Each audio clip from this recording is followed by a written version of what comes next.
Good morning, people online. I just wanted to chat a little bit because I was in my thoughts about how growing up with a narcissistic parent really impacts your ability to receive as an adult. Like any kind of kindness or anything like that, it really makes it hard because the narcissistic parent will use their kindness as like a bargaining chip rather than it just being kindness to be kindness. It's manipulation. And so I was specifically thinking about how when I first started trying to go back to college, go to college first off. When I first started trying to go to college, because I went in my early 20s, and my birth mother had at first promised to be my on-call babysitter. I just had my son, he was a newborn and everything, and she had promised to help out. She had made it seem like she was on my side with this, and I wanted to believe it, so I did. But of course, when the time came, I would be trying to go to a class or something, and all of a sudden she's busy, or oh, she's sick, she can't help out. And then if she did help out, she would act as though I had had her give me a kidney or something, and I owed her my life for babysitting, which she had promised, which was what would make it possible for me to go to college, right? And I get it. It's a lot to help someone out and be almost like a second parent, but she only offered, I think, to make herself look good and wasn't expecting me to actually take her up on the offer.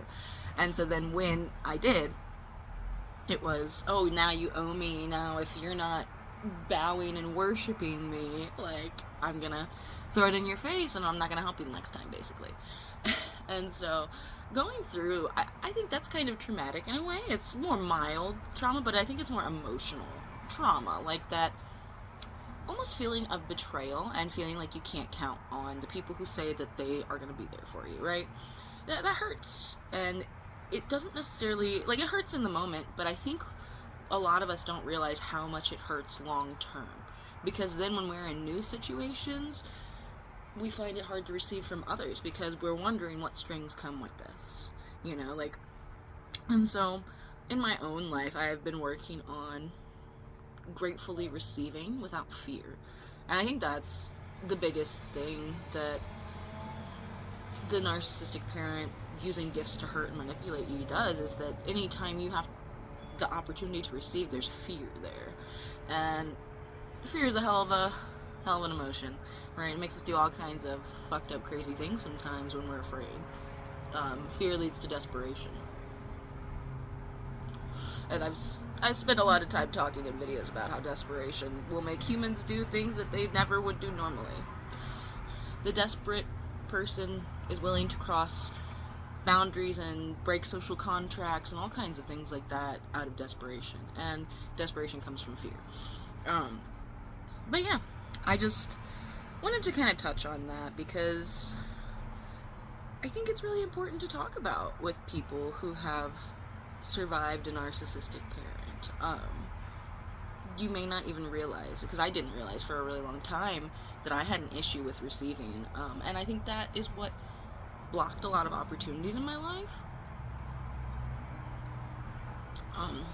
There were times when I was too afraid to accept help that I really did need because I didn't know what would happen afterwards. And then, of course, too, when you're an adult and you're not with the narcissistic parent, you will run into people that let you down, that promise you things and don't deliver. And that just kind of reinforces that belief that you have built in childhood that you can't trust people, and that gifts come with strings and stuff like that.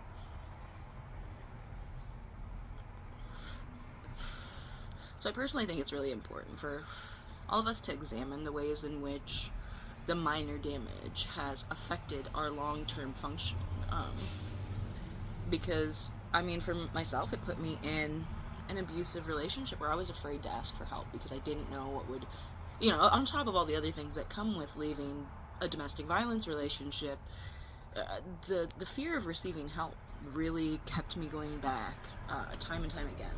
And so I just think it's interesting, I feel like it's so cliche for us to think like, oh, it all comes from your childhood, but it really does.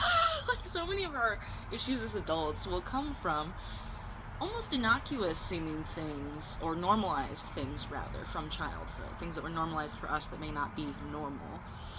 But yeah, I just wanted to drop in and post a little bit about that because that's where my mind was at. So I hope everyone has a good day, and that you commit to yourself to be able to receive one thing today. Just one. Whether it's a smile from someone without feeling like you didn't deserve it or something, or whether it's someone's help moving, or someone wants to make you a meal or something like that.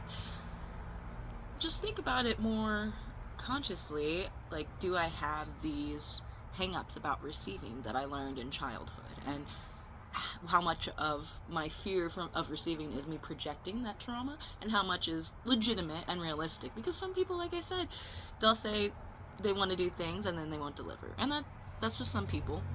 That's their thing, not yours.